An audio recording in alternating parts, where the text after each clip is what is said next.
All right, it's a beautiful day to you, our lovely and smart real estate investors, wherever you're watching us from across the world. I'm super delighted to welcome you to another exciting, educative, and of course, enlightening episode of Property Matters here on YouTube. I want to say a very big thank you to everybody that have been supporting us at King's Cost Property. Thank you for your support. Thank you for your patronage, and we look forward to much that. So today, on this special episode, before I go further, perhaps you're seeing the first, the second, the third, excuse me, the fourth, the fifth, and the sixth videos on property matters, and you're still here to subscribe. Come on, what exactly are you waiting for? We have exciting and, of course, insightful episodes lined up for you here. And, of course, because of one or two regulations, if you don't subscribe, if you don't turn on your notification bell, you may not be fully aware when we drop exciting and, of course, educative sessions like this. So thank you very much. Do well to subscribe, turn on the notification bell, and you'll be super glad you did. In case you're coming across the video once again, we've done an exciting episode on land titles, real estate development. We've talked about how to identify fraud. We've talked about how to ascertain a property title. We've talked about one or two things to know if a real estate is, doing a manipulative tendencies. We've talked about how to vet a land title. We've talked about C of O's. We've talked about why fraudulent practices still exist in our industry. So this is a channel that you want to stick to. This is a channel where you want to get updated information. So please and please subscribe, turn on the notification bell, and I'll see you immediately after this short video. Don't go nowhere. In 15 minutes proximity to this place is where we have the popular Isimi Lagos. In 10 minutes proximity to this place is where we have the popular Dukia Africa. And of course, on our way here, we saw the Mata Ecclesias, which is one of the biggest, boarding school here. This is Igbodu Ekpe Lagos. I know, let me tell you one thing about the developer. You see this developer here, he increases prices three months. You are seeing this place for 1.5 million naira all inclusive. Give it 2 weeks, you will buy it for 3 million. Now, so value appreciation is very guaranteed. Of course, you can see it's a virgin land. For some of our investors who wants to buy real estate and you don't want to break the bank, this is a very good investment opportunity. And the good news is that if you buy 6 plots, you are getting one free. You see, that obviously is an offer that you obviously don't want to miss out on. So this is Grace Pavilion. Now, keeping money in the bank, you know what is happening to our naira. In fact, the way dollar is embarrassing and making mockery of our currency is so very alarming. So like I said, very affordable, available. It's increasing in 2 weeks. So if you are interested, 300,000 is just the initial deposit, okay, and you can spread. Maximum payment plan is 6 months. Let me also say it too. And that 6 months comes with tertiary interest. So for more information about this, you should have this. You should have as many as possible. This is Grace Pavilion, the most affordable estate in Igbodu, Ekwe, Lagos. Like I said, 15 minutes proximity to Isimi, Lagos, 10 minutes proximity to the popular Dukia Africa, and other notable and wonderful development here. For more information about this property, you know what to do now. Call us. All right, you're welcome back. I'm super delighted to be on your screen today. Once again, in case you are seeing a video like this for the first time, do well to subscribe so that when I drop a video, a very important personality like you will be one of the first person to see. I want to quickly say a very big thank you to people who have subscribed and a bigger thanks to those who will subscribe after watching this video. So today we're going to be talking about 4 key things that we put into consideration whenever we want to recommend a real estate developer for our clients. 4 important things we put into consideration when we are recommending a real estate developer. Now, when you look at what has happened over time, when you look at the rate at which governments are demolishing properties, when you look at the rate at which several events are unfolding in the Lagos State real estate market, a whole lot of real estate investors have casted their doubts, and many of them have every reason to worry. In addition to this, I also discovered that over the shortest period of time, we have new real estate companies joining the scene. And most times, it becomes extremely difficult, okay, to tell who is who. And most times, a whole lot of people are still repeating, the same investment errors, owing to the fact that they have been unable to distinguish who they should patronize, and who they should avoid. So, on today's episode of Property Matters, I'm going to be sharing 4 key things that will help you, real estate investor, to understand and know who you should trade with. The very first thing that I'll be talking about, or the very first thing I will emphasize you should do, basically, is to look at what we call integrity. The integrity checkbox should not be done on the basis of sentiment. And the reason why I'm saying this basically is due to the fact that I've seen several instances whereby real estate developers that have done well, or many of them have been compromised, have been forced to compromise on their integrity. Now, how do you distinguish or identify a developer that has integrity? Number one is based on their mode of operation. How do they operate? What do I mean by operation? I've seen instances whereby after buying a property with a real estate company, after we pay their initial deposit and we have 1 or 2 complaints, and all of a sudden the real estate developer becomes unreachable. At some point you'll be wondering, was it not the same guy that have been calling us? We made payments, there are some things that we feel should be done, and all of a sudden this man is nowhere to be found. So you have to talk about the place of what? Integrity. Number two is based on their honesty. Are we dealing with a real estate developer that will not call excision block layout excision? Or are we dealing with a developer that will not call a committed land for us gazette? Are we dealing with a developer that is C of O will be C of O, and his governor's consent will not be governor's consent in view?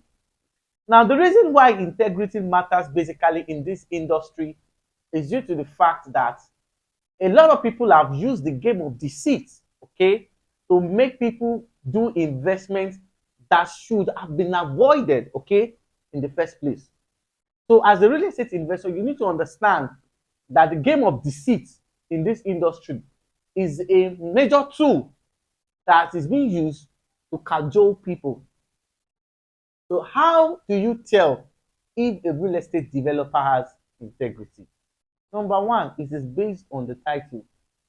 Once a developer tells you a particular property has a title and you check and you find out that the title is there, okay, it is done.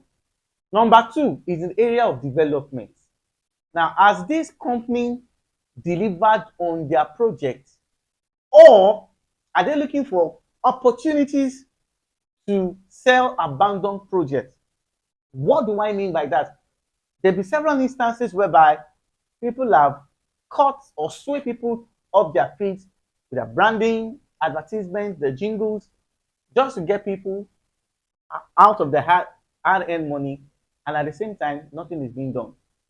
So integrity is something that should not be compromised when you are doing a checklist of the real estate developer you should associate or do business with.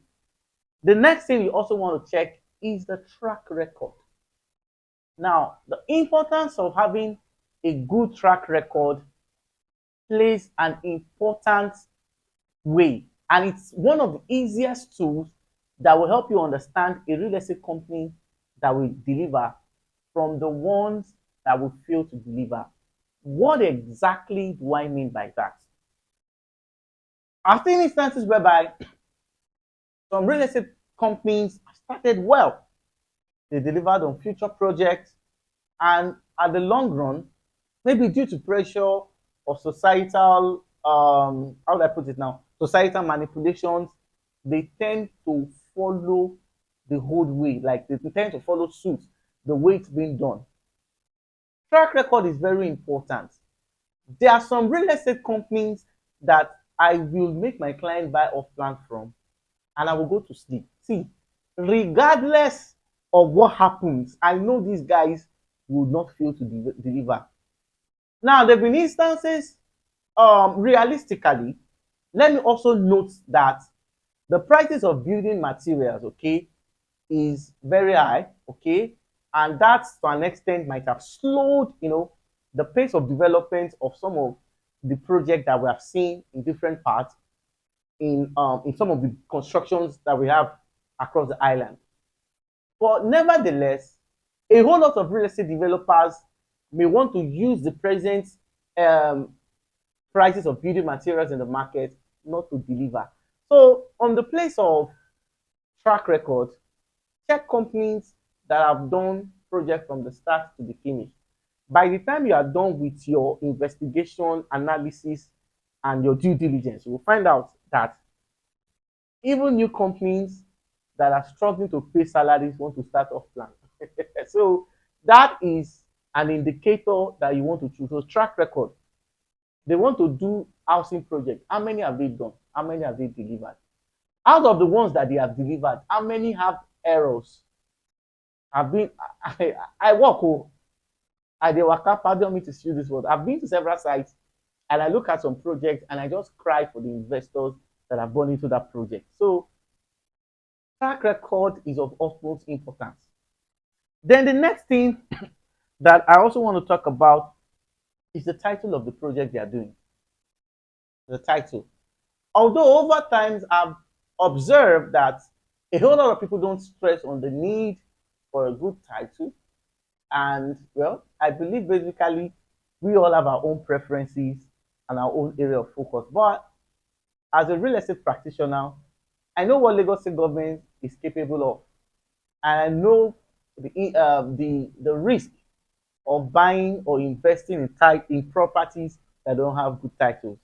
So in most cases where a developer has failed, okay, to deliver projects with good titles, these are the checklists I will also be looking out for, because the tendency that the project title may not be fixed is higher.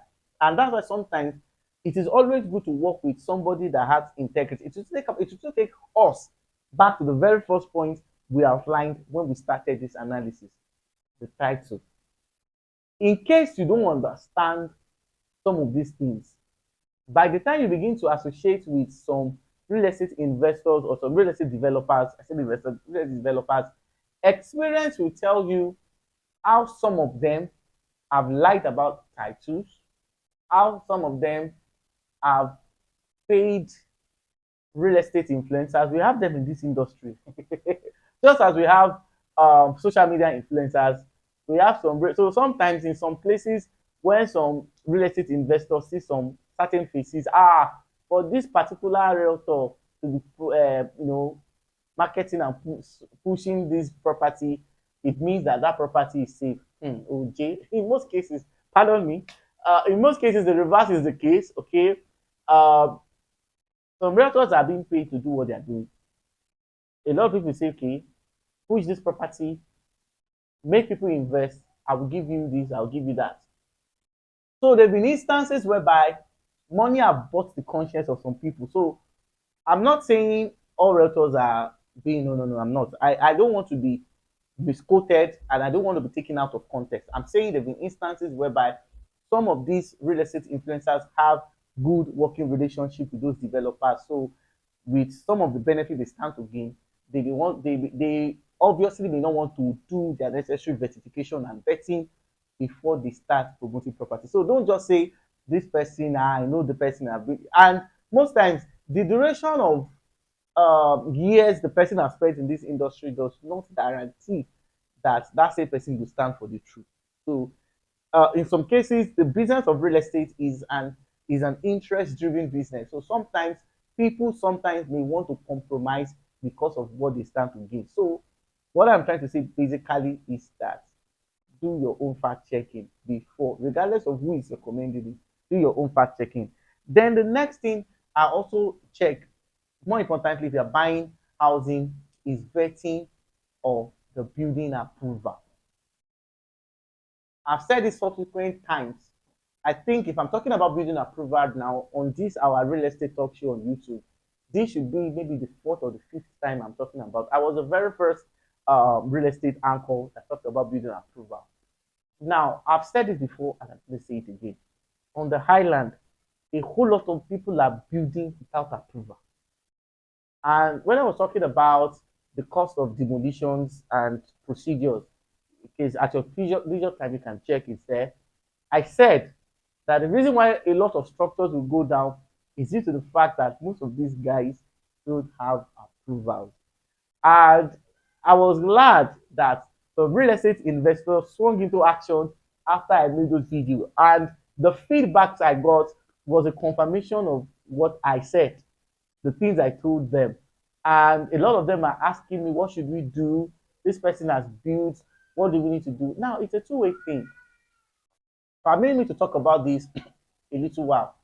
Now, if you have built without having approval, there have been instances whereby a whole lot of people have been able to work their way out, they've been able to pay their way through. Of course, in Lagos, Nigeria, anything is possible. But if a developer has built without having approval, apart from the fact that that project may be prone to demolition, if you are to sort out some the normal procedures for the fact that you have erected the structure before seeking the approval, you will pay times three of the total cost. So these are some of the reasons why I'm saying that if you are buying, what we do for every off plan, I have recommended. I have personally vetted the approval. I've checked it. In fact, Lagos State have even made it very simple. You see that thing you're seeing on the screen there? There's a scan code there. The moment you scan that thing and enter it into one of the Lagos State websites, it will tell you the very instant if that building has an approval or not, if that project is what you can do. See, technology has simplified everything, but most real estate investors are not fully aware of some of these things. So these are the so we vet. If in most cases you are building without approval, it doesn't matter. Let the building should be in the middle of the refinery. I won't recommend you. I won't, because I don't want problems. So now the next thing basically is the location of where that property is.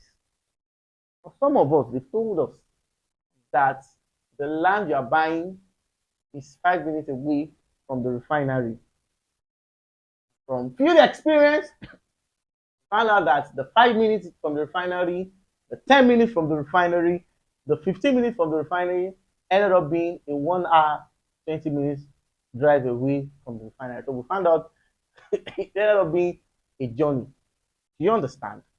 So when it comes to location, I don't need to emphasize on this fact that people lie. See, if it's about that, people lie.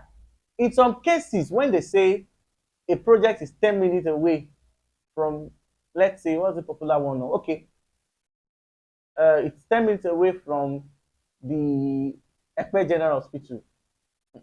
You may be heading straight to Ekpe Jebodi and they will tell you it's 10 minutes. Now, because of the fact that a whole lot of people are being pressured to call white, black, pink, yellow, okay? I don't know why they do that, but location is one of the things we put into consideration. And when we talk about location, a whole lot of people don't understand that there is more to location. There have been instances whereby there are some locations in this our Lagos that they still observe their traditional practices and traditional rights. Very important. It is not all locations that you can just say, yeah, I want to go and inspect all the time. That's number one. Meanwhile, there are also locations whereby government may not have developmental plan for those places in the next 10 to 15 years. That's also about location. Then three, there are locations whereby they are prone to future road expansion. Now, to our real estate investors who like buying something very close to the road and it doesn't have title, I've said this before and I'm going to say it again. If you know that you cannot afford to perfect title, ladies and gentlemen, both at home and in diaspora, leave property facing the road. If you can afford to perfect the title, get your C of O, get your governance consent, get gazettes, or any land title that will not ensure government wahala, you can afford to do that and go for properties facing the main road. But if you know it is not in your plans to do anything like title perfection, my brothers, my sisters, our fathers and mothers, whether in Nigeria and in diaspora, go inside and buy your property. So that's then finally on location, there are also locations we check if there are projects coming in. And there are ways, I'm not going to review that online, okay? There are ways that we go to town planning, we do environmental analysis. There's instances whereby our surveyors come to site with their tools. Now, when we do this due diligence, if there's a pipeline that will come into that place, we know. Or if there's a pipeline already in that place, we know. If there's going to be a bridge, okay, that will come into that particular place, we know. And sometimes when people ask me questions, what do you think about this estate? What do you think about this estate? Because I want to be the father of my children till old age, I cannot talk with my mouth wide open. Meaning that there are some things that I may know on that particular property because of the safety of my. See now, I did not do anything. My WhatsApp was hacked. There have been instances whereby a lot of things have happened. So imagine if I now did something, what would have happened? So because of the fact that for security reasons, when some people ask some certain questions, I cannot say the property is good, property is bad. Because if I say it is good and you better buy it and there's problem, you say I was the one that recommended. So what I just do basically is that I give my recommendations, and in most cases, I refer you to our surveyors that can give you. And because of the fact that some of our surveyors also work for these real estate companies, and there is a place of diplomacy where we are not allowed to reveal everything. The only thing we can just do is to make our recommendations. So the instances whereby there's a road project that may be coming in, most times these things are not always obvious. Okay, when you're looking at that, they're not always obvious because everywhere is bushy and the like. But there's a way we find out. Okay, there are ways we find out which I will not be revealing. There are instances where there might be a bridge coming in. There are places that government has set aside for setbacks. Okay, now because of the fact that there's grid and every other thing, people stop don't observe this. So these are some of the things we put into consideration whenever we are doing what we are recommending a real estate developer to you. So this is where I'm going to draw the curtain of today's episode of Property Market. I hope you've been able to find value. Do well to subscribe to this channel so that when I drop video, even if our WhatsApp is hacked and we're unable to communicate with you, you still be seeing our video, right? I pray our WhatsApp doesn't get hacked. Thank you very much. I'll see you in my next video. God bless you. Bye.